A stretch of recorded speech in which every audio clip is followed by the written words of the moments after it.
Hi hello ನಮಸ್ಕಾರ ಸ್ನೇಹಿತರೆ, ನಾನು ನಿಮ್ಮ ವಾಯ್ಸ್ ಆಫ್ ಸುಮಿ. ನಾನಿವತ್ತು ನಮ್ಮ ಸುತ್ತಮುತ್ತಲಿನಲ್ಲಿ ನಡೆಯುತ್ತಿರುವ ಘಟನೆಯ ಬಗ್ಗೆ ಒಂದು ಪುಟ್ಟ ಕಥೆಯನ್ನು ಬರೆದಿದ್ದೇನೆ.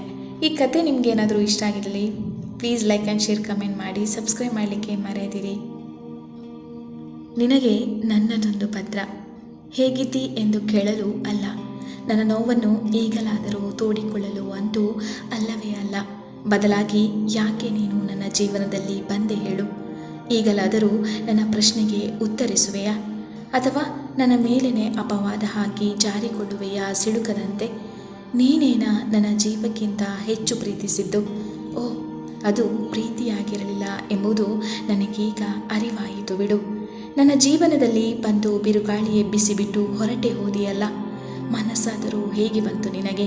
ಅಂದು ಬಂದಿರದ ಯೋಚನೆ ಇಂದೇಕೆ ಬಂತು ನಿನಗೆ? ಈ ಯೋಚನೆ ಅವತ್ತು ನನ್ನ ಪ್ರೀತಿಸುವಾಗ, ಅಥವಾ ನನ್ನ ಕೊರಳಿಗೆ ತಾಳಿ ಕಟ್ಟಿ ನೀನೇ ನನ್ನ 7 ಜನ್ಮದೊಡತಿ ಎಂದಿದ್ದು, ಅಥವಾ ನನ್ನೊಂದಿಗೆ 7 ಹೆಜ್ಜೆಗಳ ಸಪ್ತಪದಿ ತುಳಿದಿದ್ದು ಕೇವಲ ನಾಟಕೀಯವೇ? ನನಗಾಗಿ ಅಲ್ಲವೇ?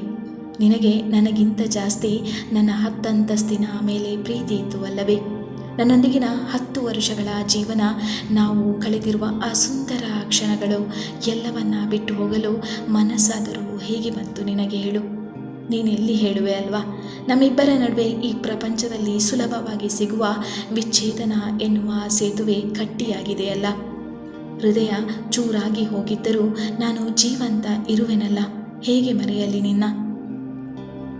ಬೇರೆಯವರನ್ನು ವರಿಸಲು ನನ್ನ ಮನಸ್ಸು ಒಪ್ಪಲಾರದೆ ಒದ್ದಾಡುತ್ತಿದೆ.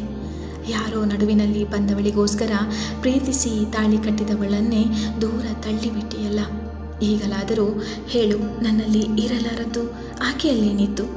ನಿನಗೆ ತಪ್ಪು ಮಾಡಿರುವೆನೆಂಬ, ಅಥವಾ ನನ್ನೇ ನಂಬಿ ಬಂದ ಜೀವಕ್ಕೆ ಮೋಸ ಮಾಡಿರುವೆನೆಂಬ ಪಶ್ಚಾತ್ತಾಪ ನಿನ್ನ ಮುಖದಲ್ಲಿ ಅಂತೂ ಕಾಣಲೇ ಇಲ್ಲ.